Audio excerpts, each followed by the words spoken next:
Pierre-Emile Holbjerg obtient la note de 5,37 cette saison avec 5 buts, 5 passes D, 86% du temps de jeu.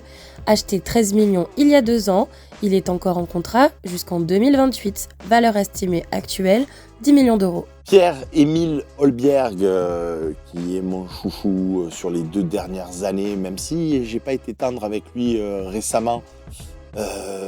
Surtout sur son petit geste là, calmez-vous là, qui m'a fait un peu disjoncter. Pierre-Emile a été décevant, ne nous le cachons pas.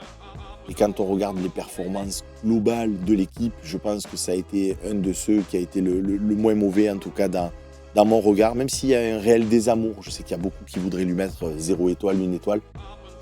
Moi, pour Pierre-Emile Holbjerg, je serais plus sur 2 étoiles.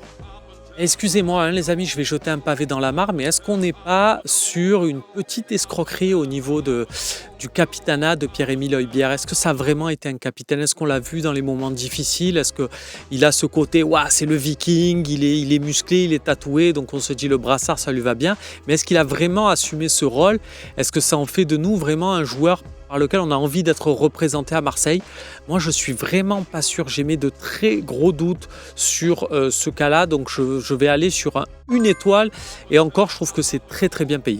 Arrivé il y a 2 ans à l'Olympique de Marseille, Pierre-Emile Holbjerg est aujourd'hui estimé à 10 millions d'euros. Dans un été, la nouvelle direction va devoir alléger la masse salariale.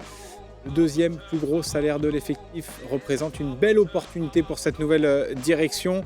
Et j'ai comme l'impression que plus les années vont passer, plus la cote de Pierre-Emile Holbjerg va baisser. Autant sauter sur l'occasion dès cet été avant qu'il ne soit trop tard. C'est pour ça que je lui attribue la note de 1 étoile sur le contrat de Pierre-Emile Holbjerg.